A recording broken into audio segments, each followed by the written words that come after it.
ناظرین، بنی اسرائیل کی سرکشی کی داستانیں تو آپ نے سن رکھی ہوں گی، لیکن آج ہم آپ کو حضرت یوسف علیہ السلام کی بہن حضرت دینا کا ایسا واقعہ سنانے والے ہیں جو آپ نے پہلے کبھی نہ سنا ہوگا۔ دوستو، یہودیت دنیا کے قدیم ترین مذاہب میں سے ایک ہے۔ اتنا پرانا مذہب ہونے کے باوجود دنیا بھر میں یہودیوں کی تعداد دوسرے مذاہب کے مقابلے میں بہت کم ہے۔ جہاں دنیا میں عیسائیت کے ماننے والوں کی تعداد 2.5 ارب، مسلمانوں کی تعداد تقریباً 2 ارب اور ہندوؤں کی تعداد 1 ارب سے زیادہ ہے، جبکہ دنیا کی جدید مذہب سکھ ازم کے پیروکار بھی تقریباً 3 کروڑ ہیں۔ ایسے میں دنیا کے قدیم ترین مذاہبوں میں سے ایک یہودیوں کی تعداد 1 کروڑ 52 لاکھ ہونا ایک عجیب بات نظر آتی ہے۔ آخر اس بات کی کیا وجوہات ہیں کہ یہودی دنیا میں اتنی کم تعداد رکھتے ہیں؟ اس کی وجہ یہ ہے کہ دراصل یہودی دور قدیم سے لے کر آج تک انتہائی نسل پرست ثابت ہوئے ہیں۔ ان کے نزدیک دنیا میں یہودیوں سے افضل نسل کوئی نہیں ہے۔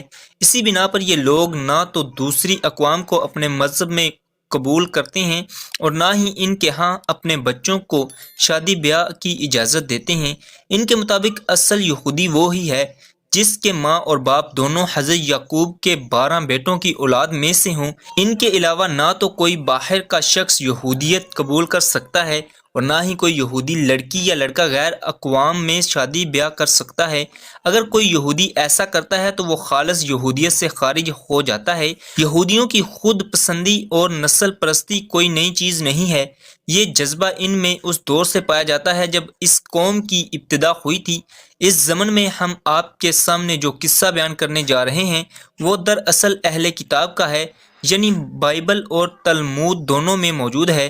تلمود یہودیت کا مجموعہ قوانین ہے جو یہودیوں کی زندگی میں تقدس کا درجہ رکھتا ہے۔ اس کے علاوہ امام ابن کثیر نے اپنی کتاب البدایہ والنہایہ یعنی تاریخ ابن کثیر کی پہلی جلد صفحہ نمبر 454 میں بھی اس واقعہ کا ذکر کیا ہے۔ واقعہ کچھ یوں ہے کہ جب حضرت یعقوب اپنے اہل و عیال کے ساتھ سفر کرتے ہوئے تسخیم نامی بستی سے گزرے تو آپ نے یہاں کے زمیندار جس کا نام جمور تھا اس سے 100 بکریوں کے عوض ایک زمین خریدی۔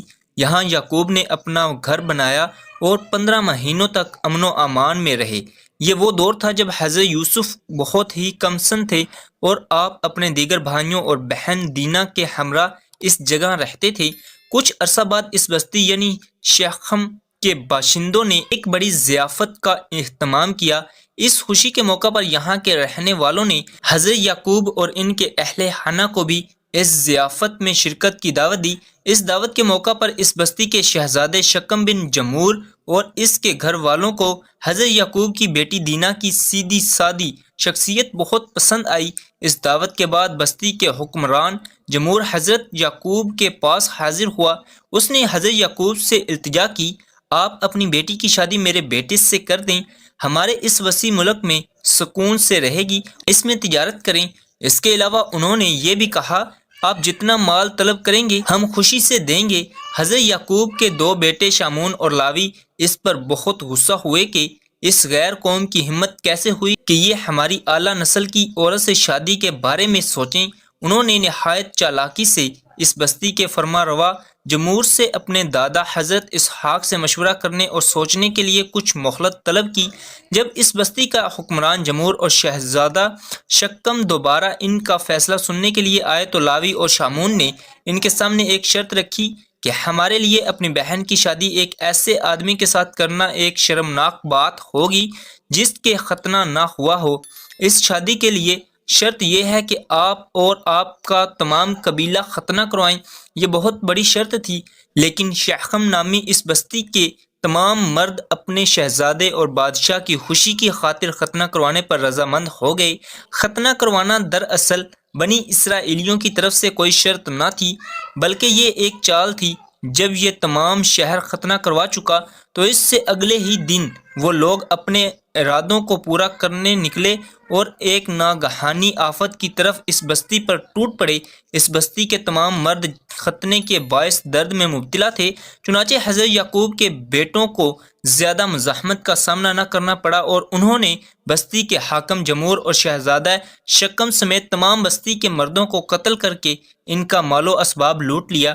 حضرت یعقوب کو جب اس بات کی اطلاع ملی تو آپ اپنے بیٹوں کی اس حرکت پر شدید غم زدہ اور ناراض ہوئے اور اپنے بیٹوں کی اس حرکت پر شدید ملامت کی۔